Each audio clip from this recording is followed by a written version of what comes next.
Graça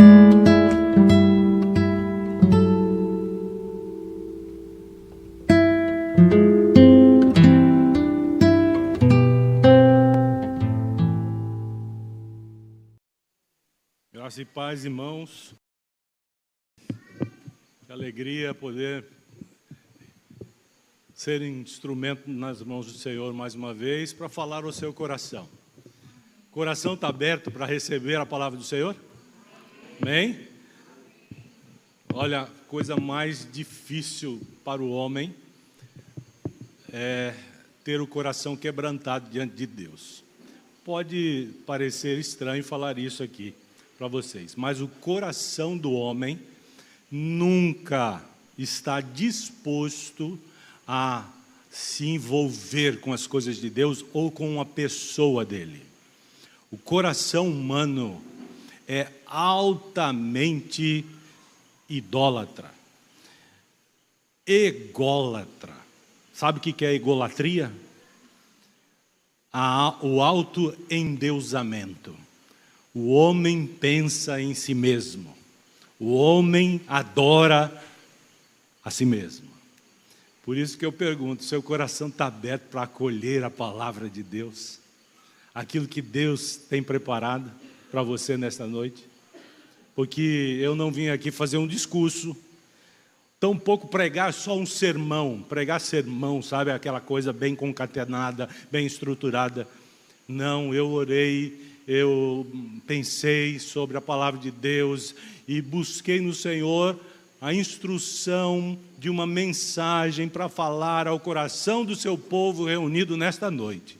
Portanto, eu queria muito que você ouvisse não a voz desse pregador, mas que você ouvisse com o coração bem aberto, com as portas da alma bem escancaradas, a palavra de Deus.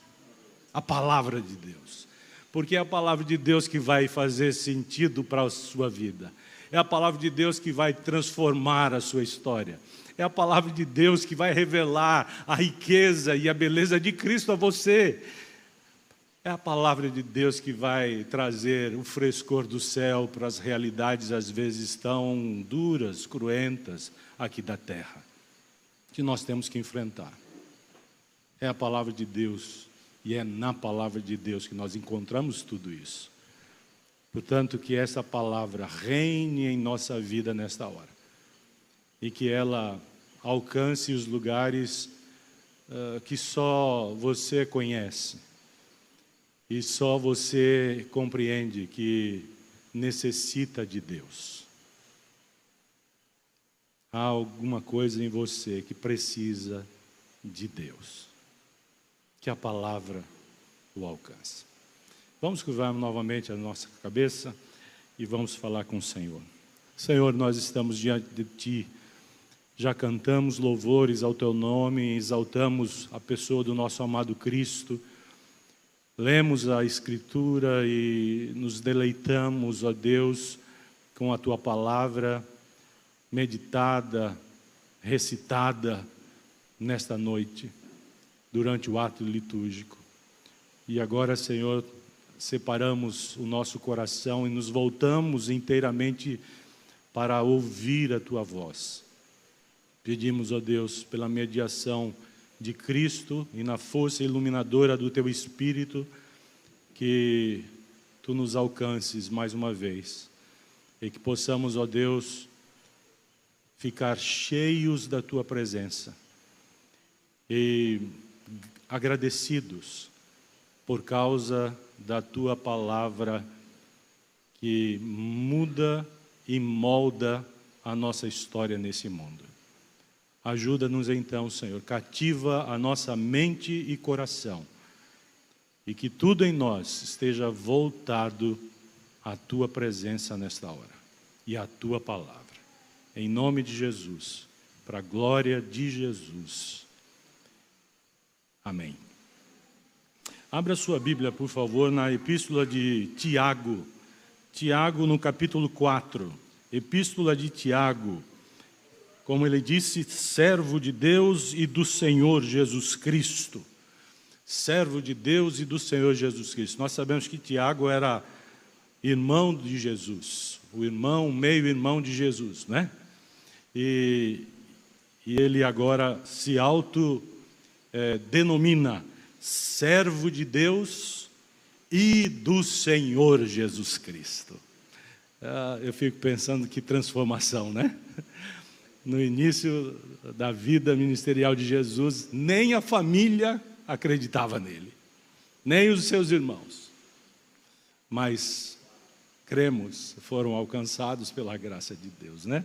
E aqui nós vemos Tiago, outro irmão de Jesus, é a epístola de Judas, irmão também do Senhor Jesus. Muito bem, epístola de Tiago, capítulo 4, nós leremos do versículo 13 até o 16. Acompanhe a leitura na sua Bíblia, que nos diz assim: Palavra de Tiago, servo de Deus e de Jesus Cristo. Atendei agora, disse ele, vós que dizeis, hoje ou amanhã iremos para a cidade tal, e lá passaremos um ano, e negociaremos, e teremos lucros. Vós, disse Tiago, não sabeis o que sucederá amanhã. Pergunta, que é a vossa vida? Sois apenas como neblina que aparece por instante e logo se dissipa.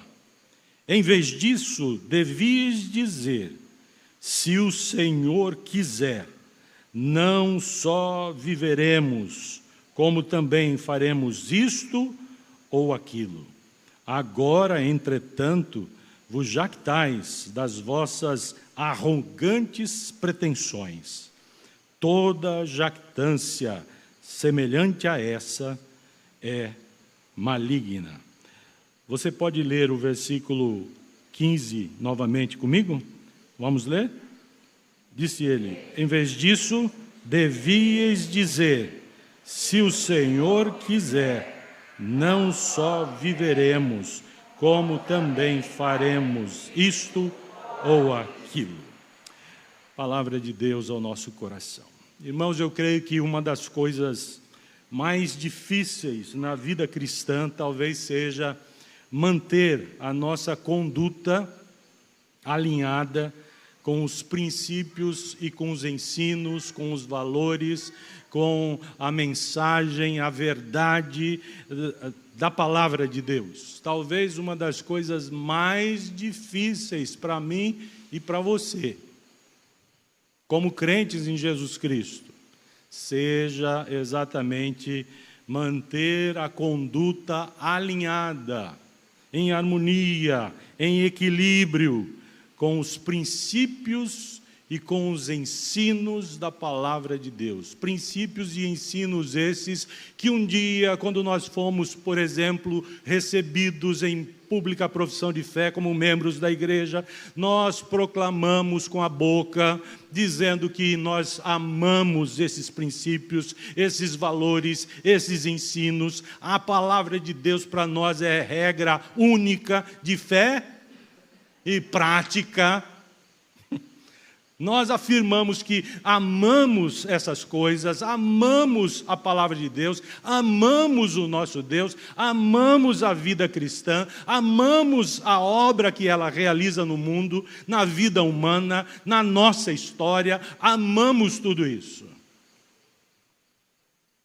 Mas talvez, ao mesmo tempo, a coisa mais difícil seja ter esta vida cristã que nós proclamamos, ter essa vida cristã com toda a sua abrangência, com toda a sua profundidade, com toda a sua beleza, toda a sua relevância. Talvez ter essa vida cristã equilibrada, em harmonia com aquilo que pulsa no coração do próprio Deus, seja a coisa mais difícil para nós. E não é raro encontrar crentes com um enorme sentimento de culpa, aquele peso na cabeça, nos ombros, aquela pressão na alma, como se a alma estivesse pressionada, porque entre proclamar uma verdade com a boca e praticar no dia a dia uma conduta que seja bem equilibrada e possa ser reconhecidamente vida cristã, existe, parece, uma separação grande entre aquilo que cremos e aquilo que praticamos. Não sei se é assim com a sua vida, com a minha é. E a minha humanidade me arrasta para uma direção que a palavra de Deus diz: essa direção não é boa, não é santa, não fala do céu, fala da terra, fala das coisas da carne, fala de uma corrupção que você carrega e que marca a sua história todos os dias. Portanto, não é essa a direção, este é o caminho, é esta a direção, contrária a tudo isso. E eu preciso passar por essa metamorfose, essa mudança dentro de mim, na minha alma, na minha essência. E eu preciso me conduzir e reconduzir diariamente. E sabe qual é a bússola que deve me guiar para um novo e vivo caminho? É a Escritura, é a palavra de Deus. Crente que não lê a palavra de Deus é crente aberto às insinuações do mundo e da sua própria natureza terrena caída. Crente que não está atento à palavra de Deus estará sempre atento a perversidades que vão corroer a essência da fé, roubar a alegria da esperança, que só em Cristo, no Evangelho, nós podemos ter. Queridos irmãos, queridas irmãs, nós somos o povo de Deus, o povo de um livro, a palavra. Um dia Deus olhou para um dos seus profetas, Jeremias, e deu uma ordem para ele. Pegou a Escritura e disse para ele: coma esse livro, não é? Coma esse livro. E literalmente ele comeu, para que o povo de Deus visse Jeremias comendo a Escritura. O que Deus queria dizer? Ponha isso dentro de você, isso alimenta a sua alma. A sua vida não pode ser sustentada por nenhuma outra coisa. Lembra-se de Jesus sendo tentado pelo diabo no deserto, depois de 40 dias e 40 noites, ali sem comer? Você se lembra? Não és o Filho de Deus? Manda que essas pedras se transformem em pães. Resposta de Jesus: nem só de pão viverá o homem, mas de toda palavra que sai da boca de Deus. Irmãos, nós precisamos da palavra do Senhor, o pão que alimenta a alma. A sua alma não vai se saciar com nada que o mundo tem a oferecer. Com nada. O mundo não é suficiente para satisfazer a nossa alma. A nossa alma só pode se satisfazer com aquilo que é imperecível e que não está na terra, está no céu, na presença de Deus e vem de suas mãos. Sem a palavra de Deus, nós perecemos. Não deixe a sua alma amíngua. Não deixe a sua alma necessitada. Recorra à palavra de Deus. Dê esse pão para a sua alma. O tema do sermão de hoje é essa busca por uma vida cristã equilibrada.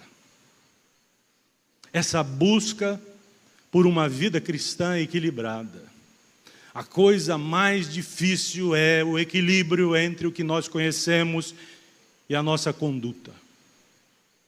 Conhecemos muito, às vezes, e praticamos pouco, às vezes.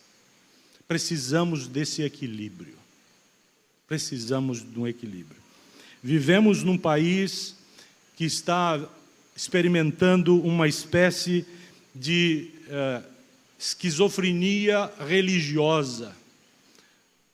Há gente de todo tipo com Bíblia na mão falando mensagem dita cristã em nome do Evangelho, mas deturpando e ensinando mentiras em nome do Senhor. E no meio de tudo isso estamos nós também. O que fazer para ter uma vida cristã minimamente equilibrada, que honre ao Senhor, que dignifica o nome de Cristo, que enobrece de fato o Evangelho, que promove a causa do reino na terra, que demonstra a relevância da fé, que fala de verdade do amor de Deus presente em nosso coração. O que é preciso fazer, o que é preciso compreender para ter essa vida cristã minimamente equilibrada. Minimamente equilibrada. Vocês, eu creio que já perceberam que eu procuro trazer algo sempre prático, apelar sempre ao coração dos crentes para que vivam. Porque se os crentes não forem capazes de viver o Evangelho, quem vai fazer isso? Porque o mundo precisa mais do que meros discursos. O mundo precisa ver a relevância da mensagem cristã presente em nossa vida. Nossa conduta. Mas nós precisamos ter uma fé equilibrada, uma vida cristã equilibrada. O que encontramos por aí hoje em dia fala mais de desequilíbrio. E às vezes, como eu falei aqui, de uma espécie de esquizofrenia, uma loucura. Bandalheira. Coisas absurdas, em nome de uma fé que se diz cristã. O que devemos fazer? Pelo menos 3 coisas bem práticas. Nós devemos compreender pelo menos 3 coisas se quisermos ter uma vida cristã equilibrada, vivendo num contexto como o nosso, de Brasil evangélico. 3 coisas. Primeira, nós precisamos compreender que as experiências da nossa vida, da minha e da sua, e creia-me nisso, é a palavra de Deus que está dizendo, e portanto cheque aqui, e você verá. Creia. Nós devemos compreender que as experiências da nossa vida podem ser ruins, mesmo sendo crentes.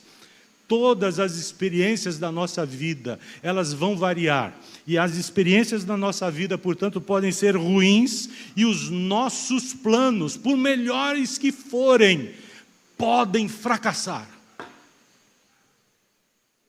Escute bem isso, por favor. Você projeta uma vida, não projeta? Eu sonho também, eu sonhei antes, quando eu tinha lá meus 15, 16, 20 anos, eu sonhava com uma vida. Eu idealizava, eu tinha um projeto de vida. Deus mudou tudo. Você deve ter também seus sonhos, seus projetos, seus ideais. E quem sabe você esteja correndo atrás de tudo isso. Não há prejuízo em correr atrás dos seus ideais de vida quando eles são lícitos, moralmente estáveis, promotores de vida, aqueles planos que trazem sempre alegria, conforto, paz ao coração, mostram virtudes, valores nobres, nenhum problema nisso. Mas mesmo nessas horas, mesmo nessa busca, você precisa compreender que nem tudo vai acontecer porque você planejou e porque você se empenha, se esforça e se dedica a cumprir projetos, planos do seu coração. Nem sempre a vida vai fazer aquilo que você deseja. Nem sempre as coisas conspirarão positiva e favoravelmente com a sua história. Pelo contrário, às vezes você dará o seu melhor e a tempestade vai soprar tão forte contra, e você não prosperará nos seus projetos. Nessa hora eu queria que você compreendesse: Deus não está longe, Deus não está de costas viradas para você, Deus não se esqueceu de você. Lembre-se disso.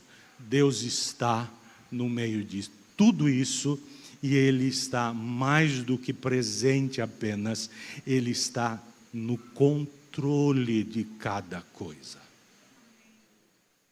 É difícil para o meu coração afirmar isso para vocês, mas é a verdade.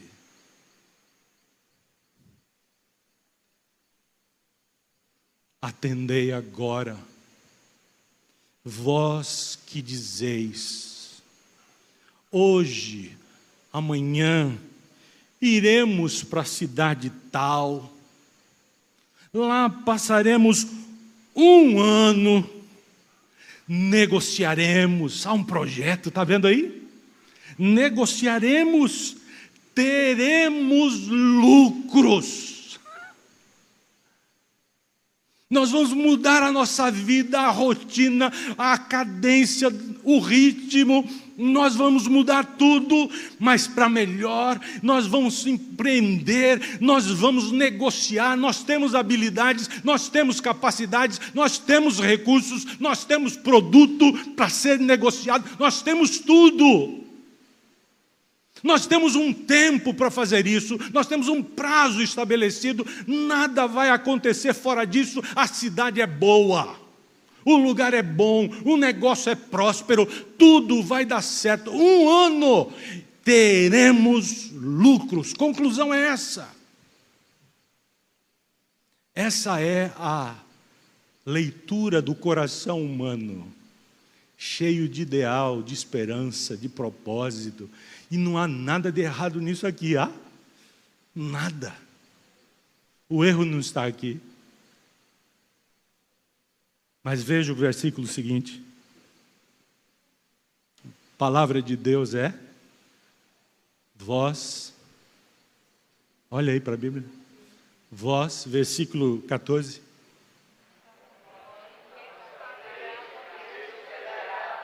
Está vendo aí? Hoje, amanhã, faremos isso, faremos aquilo. Vós não sabeis o que sucederá amanhã. E então, Tiago ilustra com uma pergunta reflexiva, para ponderação, para que o equilíbrio aconteça. Que é a vossa vida? Como é que vocês encaram a vida? Como vocês definem a sua história? O que dá sentido ao viver? Recursos? Apenas recursos? Onde vocês estão procurando o sentido da vida? Que é a vossa vida? Vocês estão falando de um ano? Sois apenas como neblina, uma fumaça, um nevoeiro. Aparece por instante e logo vai embora, logo se dissipa, logo desaparece. Sois apenas como um nevoeiro. Que é a vossa vida? Passageira, transitória. Irmãos, Nós somos, eu queria destacar isso para vocês, nós somos, pelo ambiente evangélico do qual nós participamos, nós somos contaminados por uma ideia. A ideia do triunfalismo. Somos crentes, somos filhos de Deus, somos parte do povo de Deus, somos herança santa, sacerdócio real, é isso mesmo? É. Então nós somos um povo forte, vitorioso, e aí entra a deturpação. Vitorioso, então nada pode nos atingir, nada de ruim vai acontecer conosco. E aí nós vivemos uma crise muitas vezes, porque a vida é implacável e coisas ruins continuam acontecendo, ou não? Não é com você? A doença chega e nós oramos, e o Senhor ouve a oração do seu povo ou não? Ouve. Mas como é que Ele responde? Sempre sim? Senhor, cura? Sempre sim? Às vezes não? Sim, não. Às vezes vocês vão ter que esperar muito. Não é? Há injustiça na parte de Deus para isso? Para acontecer assim? Não. Deus sabe trabalhar com o seu povo, Deus sabe trabalhar com seus filhos, Deus sabe trabalhar comigo e com você. Nós oramos, mas muita gente não aceita o não de Deus. Se Deus não fizer, você já viu gente pregando a Bíblia e falando assim, está aqui, ó, Deus falou que ia ser assim, agora problema dele, ele que trate de honrar a sua palavra, está aqui, nós vamos cobrar. Eu já ouvi isso, isso é loucura. Nós vamos cobrar, Deus vai ter que fazer.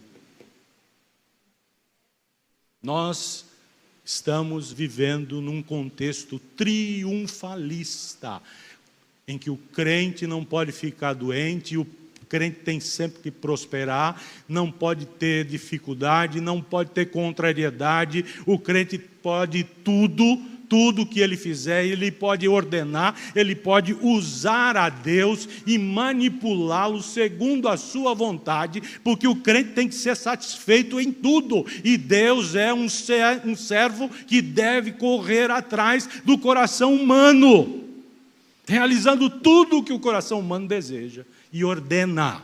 Está errado.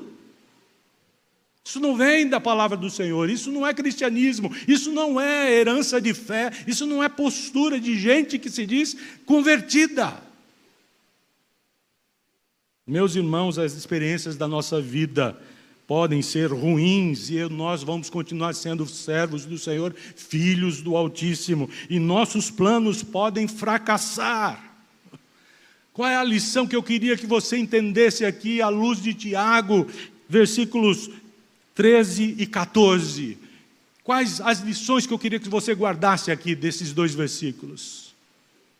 Eu queria que você tivesse pelo menos duas posturas bem alinhadas com essa verdade de que nem tudo na nossa vida será coisa boa. Às vezes os nossos planos, por melhores que forem, não serão satisfeitos, não os alcançaremos. Nossos planos podem ser fracassados, podem fracassar. Duas lições nós precisamos aprender. Primeiro, que nós precisamos andar humildemente na presença do nosso Deus. Humildade, quebrantamento. Somos servos daquele que é o Senhor. Miqueias 6, versículo 8 diz assim: Ele já te declarou, ó homem, o que Ele deseja de você. E o que é que Deus deseja de você? Que você pratique a justiça, que você ame a misericórdia e que você ande humildemente com o teu Deus. Ande humildemente na presença de Deus, na companhia dEle, humildade. Nós precisamos reconhecer que não sabemos muito. Nós precisamos reconhecer que não temos toda a sabedoria. Nós precisamos reconhecer que os nossos planos muitas vezes carregam doses elevadíssimas de egoísmo, de ganância, de soberba. Nós precisamos reconhecer que tudo em que nós colocamos a mão, as nossas digitais ficam ali registradas e elas carregam a nossa pecaminosidade. Portanto, nós precisamos nos humilhar na presença do Senhor para que Ele, em tempo oportuno, que não é sempre o tempo que nós queremos, mas é o Kairos, o tempo determinado para que a manifestação da graça ocorra na nossa história, para que no tempo oportuno Ele nos exalte. E talvez a nossa exaltação não esteja na terra. Muitas vezes ela só poderá ser experimentada no céu. Jesus disse um dia uma parábola de um rico com um pobre. Você se lembra? O pobre tinha nome. Lázaro. O rico não tinha nome. Era só o rico. Mas quem é que foi para o seio de Abraão? Foi Lázaro. O miserável, o sem prestígio, o sem ninguém, o sem nada. Andar humildemente na presença do Senhor.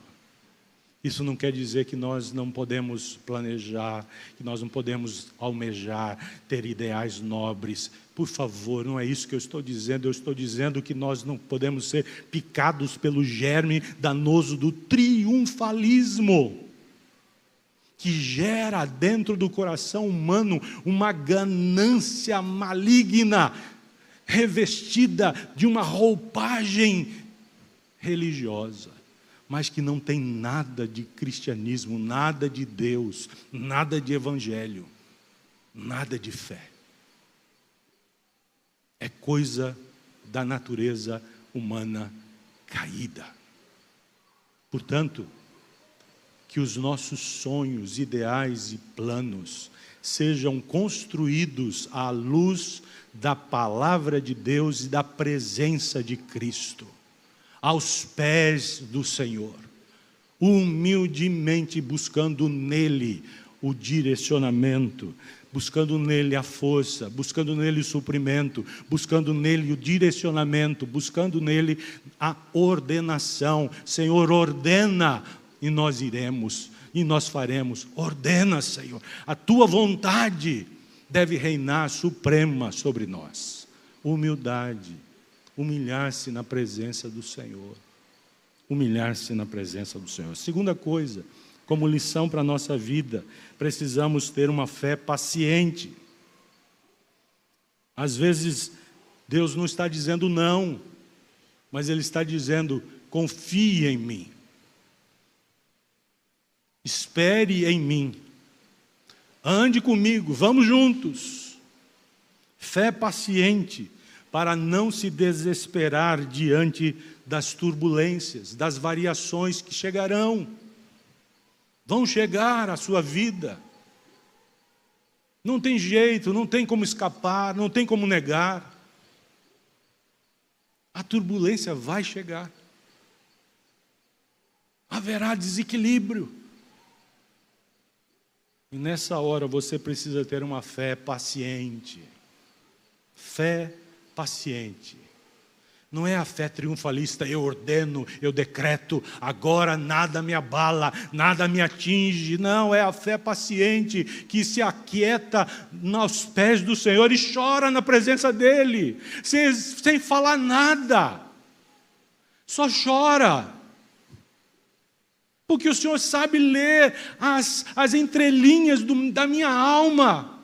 Eu não preciso falar, só chorar. Deus compreende o lamento, o choro, o pulsar de uma alma sofrida. Mas é preciso de uma fé paciente, humilde e fé paciente para estar na presença do Senhor, entendendo que na presença dEle nada pode acontecer com a nossa vida sem a sua ordenação. Portanto, nós nos aquietamos sem compreender, nós nos aquietamos buscando no Senhor o amparo, o abrigo, a proteção, sem as coisas mudarem.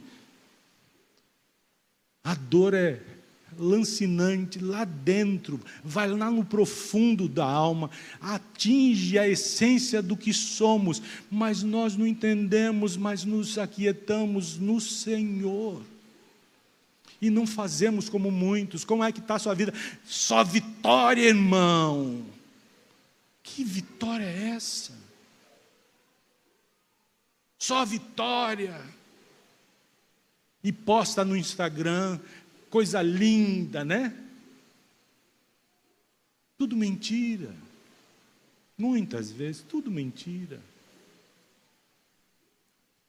Irmãos, as experiências da vida podem ser ruins e os nossos planos podem fracassar. Segunda coisa que nós precisamos compreender, se nós queremos ter uma vida cristã minimamente equilibrada. Segunda coisa, precisamos compreender que a vida humana é frágil e perecível. É consequência da primeira. A vida humana é frágil e perecível. E tudo na nossa existência terrena pode mudar com extrema rapidez. Tanto para o bem quanto para o mal, não é assim?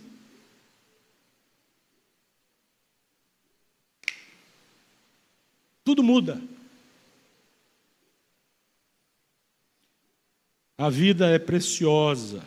Versículo 14, a segunda parte dele, quando diz: sois apenas como neblina, que aparece por instante e logo se dissipa.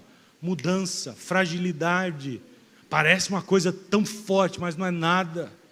É só gotículas de água, vapor. O sol incidindo na neblina desaparece rapidamente. Rapidamente. Irmãos, a vida certamente é preciosa, é dádiva do céu para cada um de nós. Devemos sim valorizá-la e desfrutar dela com sabedoria e entendimento, sem dúvida. Não podemos banalizar a vida que Deus nos concedeu. Mas, por favor, não se deixe levar pela sua aparência. A aparência da vida. Não se deixe levar pela aparência da vida. Busque a essência do viver. Não se deixe guiar pela aparência. Mídias sociais hoje estimulam muito a aparência. A camisa. Eu comprei essa camisa porque fulano de tal usa. Eu uso esse tênis porque fulano de tal usa. Eu passo essa maquiagem porque o quê? A influencer, ela usa.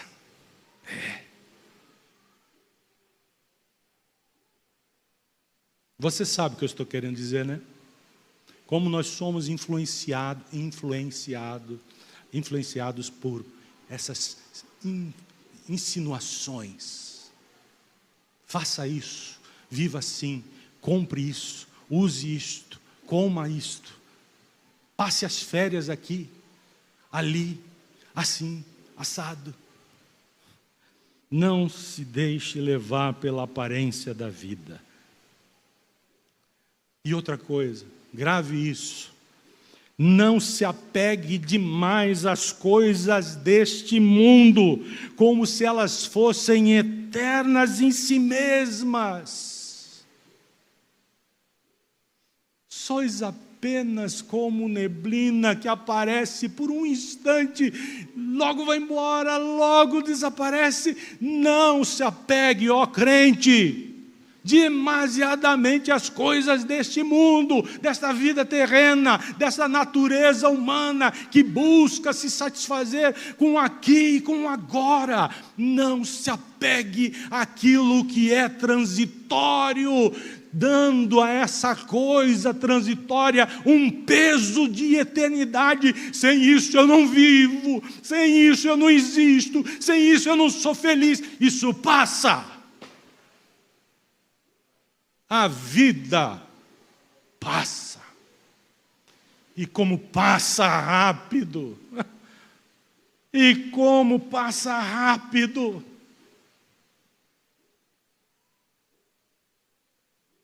Quantos irmãos você conhece que já estão na glória? Estavam aqui um dia, há 18 anos atrás apenas. Quantos irmãos? Alguns? Alguns? Um tempo atrás, aí um diácono estava falando de um irmão, uma irmã que não falhava de jeito nenhum, nenhuma reunião aqui da igreja. Era a primeira a chegar e a última a sair. Ele estava se lembrando dessa irmãzinha. Eu acho que alguns já sabem quem é, né? Eu não sei. Dona Yara? Aí tem até nome mesmo, né? Então você conhece, você conheceu. Está na glória. Tá? Ela era abastada, materialmente falando? Não? Era pobrezinha? Era? Mas onde é que ela está agora? Na glória. Cuidado com o triunfalismo do seu coração, tá certo? Mas ela está na glória. Ela está na glória. Lá não é lugar de pobreza, mas também não é o lugar da riqueza. Opa! A riqueza do céu não está na ganância, na vaidade da terra. Por que você acha que lá tem ruas de ouro? Pelo menos simbolicamente a palavra de Deus nos diz assim. Não é? Por que tem ruas de ouro? Porque quando a gente anda aqui, a gente tem que pisar no barro, que representa um lugar indigno para o pé humano pisar. Não é no barro que a gente tem que pisar. Mas lá no céu não tem barro para a gente pisar. Mas aquilo que se nós víssemos ali na esquina, ouro brilhante, quem é que pegaria? O primeiro a chegar, não é? E olha que ia ter briga entre os crentes para pegar a pepita grandona de ouro, não é? Eu vi primeiro, não fui eu, e tá, não é assim? Olha lá, mas já gritou lá. É isso mesmo, né? Só que isso que cativa a ganância do nosso coração, a vontade do nosso coração, com a riqueza da terra, lá Deus põe no chão para o povo pisar. Não tem valor. Sabe qual é o valor do céu? Você vai chegar lá e não vai ver palácio de ouro incrustado de pedras pretas. Não é isso o importante. A riqueza do céu é Jesus. É Cristo. Você vai se deparar em primeiro lugar com Ele. A nossa irmãzinha Yara já desfruta da glória de ter visto a face de Cristo. Está com Ele. Essa é a maior riqueza para a alma que viveu aqui pela fé, palmilhou no chão de barro, nas indignidades que um mundo caído promove. Um mundo sem Deus coopera para que haja prosperidade da maldade. Deus a honrou. Esta fé é honrada pelo Senhor. Mas, por favor, não se apegue demais às coisas desta vida terrena.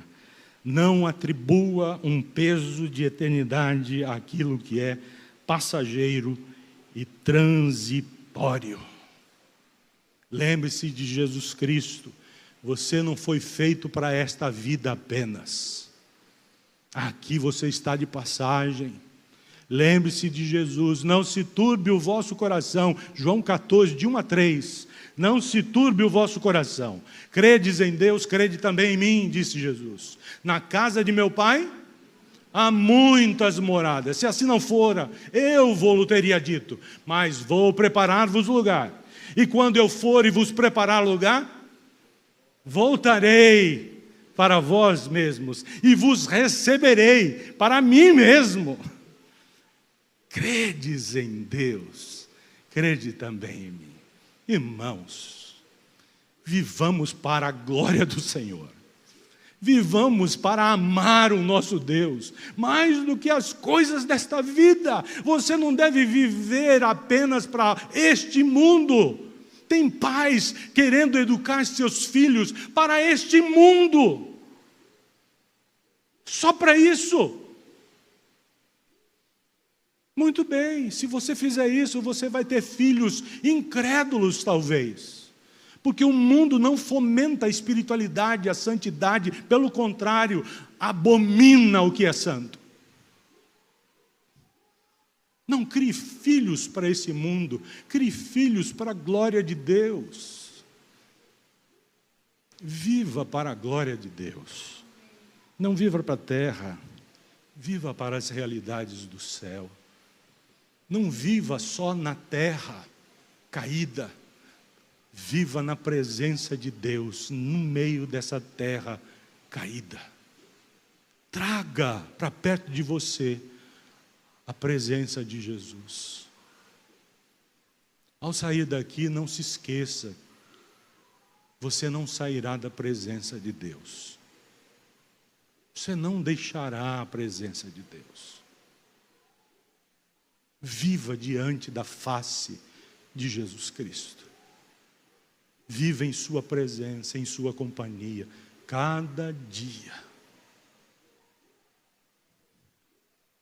Terceiro e último lugar, o que devemos compreender para ter uma vida cristã equilibrada? Devemos compreender, em último lugar, que a nossa vida, irmãos, está nas mãos de Deus. Nas fortes, poderosas, amparadoras mãos de Deus. Nossas vidas estão nas mãos do nosso Deus. Versículo 15. Tiago disse, em vez disso, em vez de vocês estarem planejando uma vida segundo a ótica do próprio coração, segundo a sua própria cabeça, segundo os seus ideais apenas, em vez disso vocês deviam dizer, o quê? Se o Senhor quiser, não só faremos isto, não só viveremos, como também faremos isto ou aquilo. Se o Senhor quiser. Não é só uma expressão que a gente usa costumeiramente, não é? Você vai para a reunião hoje? Se Deus quiser. Virou jargão, virou frase de efeito pronta, que nós carregamos e ficamos reproduzindo feito papagaios.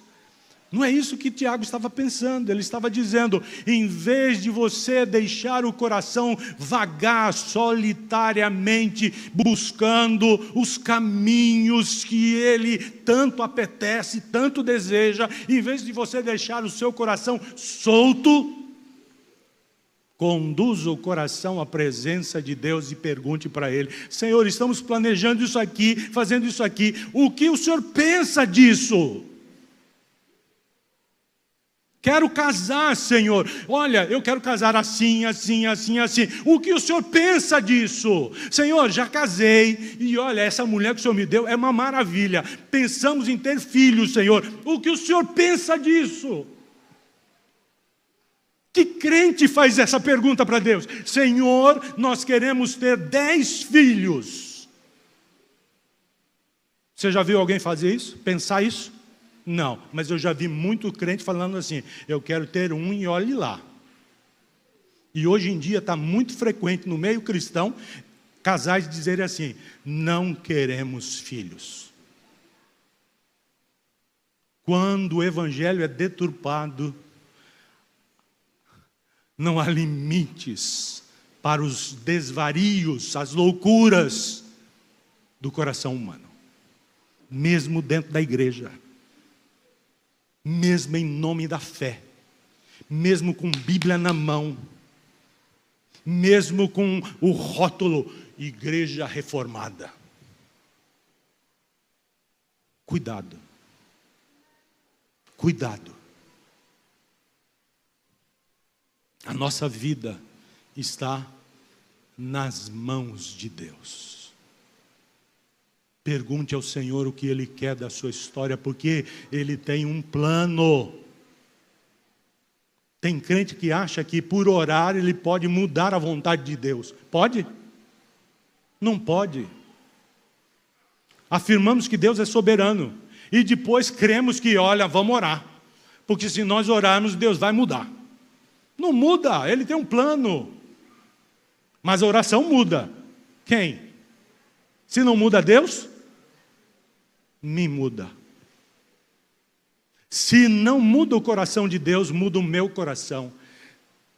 E me põe alinhado, em harmonia, em sintonia com o coração divino, a ponto de o meu coração pulsar segundo o pulsar do coração do próprio Deus, segundo a sua palavra, segundo a sua vontade, segundo o curso perfeito de sua santidade. Eu vou na cadência que o próprio Deus impõe. Queridos irmãos, a nossa vida está nas mãos do Senhor.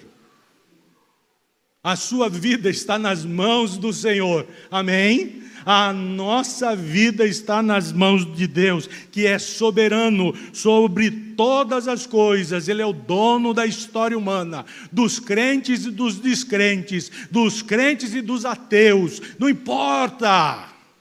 Deus é o dono, o soberano absoluto de toda a vida humana. É Ele quem de fato e de verdade controla e conduz todos os processos que nos envolvem. Todos, eu repito, todos, não alguns.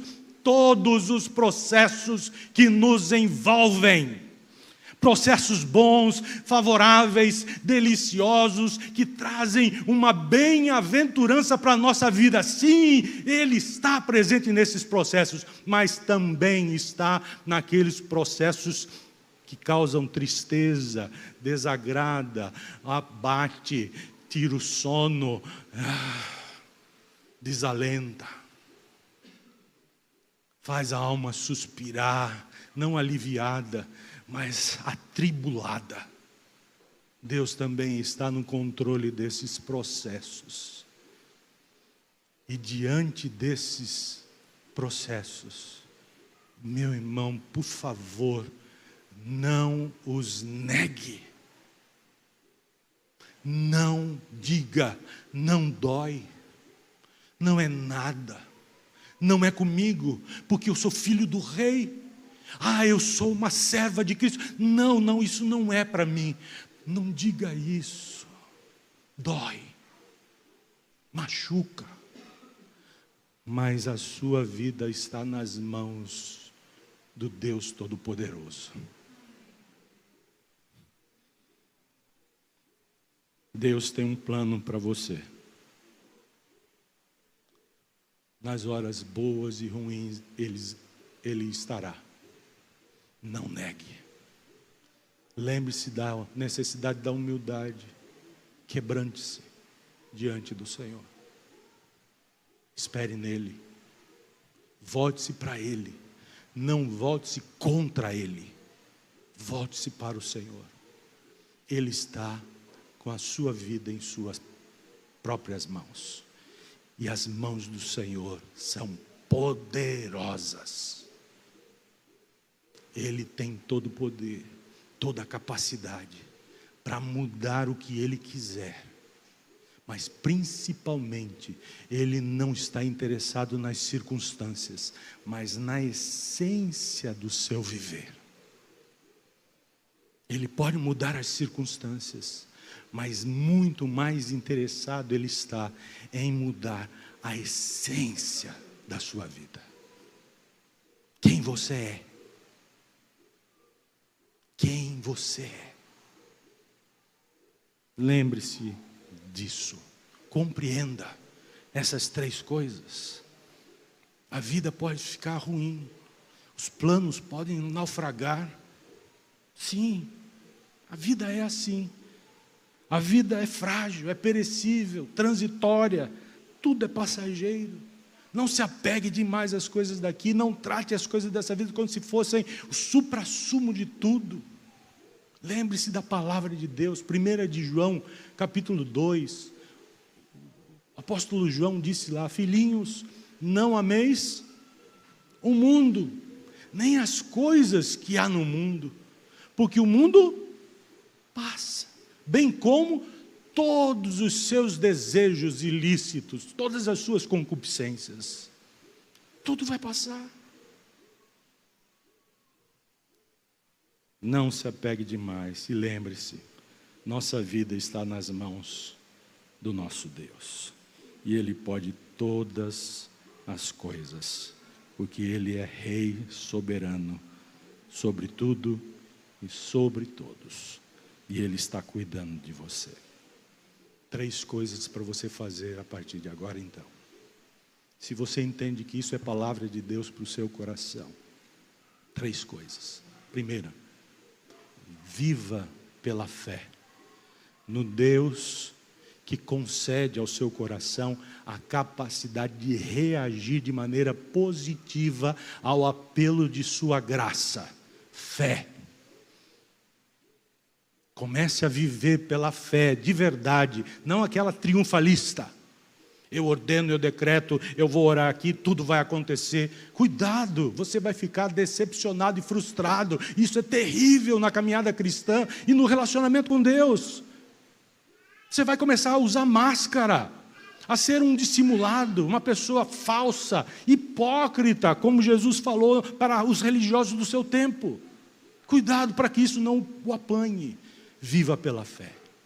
Segunda coisa, coloque toda a sua esperança não nas coisas que você tem ou faz, mas ponha a sua esperança para valer na promessa que a palavra de Deus traz ao seu coração. E normalmente essas promessas não são para esta vida apenas terrena, mas falam das riquezas eternas. Portanto, tenha esperança nas promessas eternas de Deus feitas a você. Vá com vontade até elas, abrace-as, acalente-as em seu coração e viva, em terceiro lugar, buscando honrar o nome do seu Deus de verdade, nas horas boas e nas horas ruins também.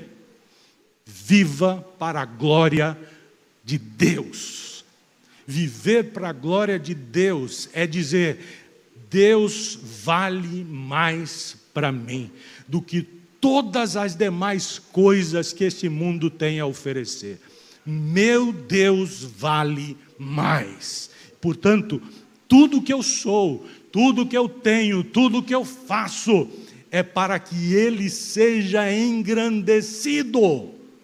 Você trabalha para que Deus seja engrandecido. Você não trabalha só para levar o pão para a sua mesa. Você não trabalha só pelo salário. Você não trabalha apenas para comprar roupa, sapato. Não, você não trabalha só para isso. Você trabalha para que o nome de Cristo seja glorificado. Viva para a glória de Deus. Fé, esperança e uma vida para engrandecer o nome do Senhor. Que Deus o ajude. Como a palavra nos diz, é Deus que efetivamente opera em nós, tanto querer quanto realizar segundo a sua boa vontade. Que Ele faça essa vontade prosperar em nossa vida, em nosso coração, para a glória de Jesus. Vamos ficar de pé?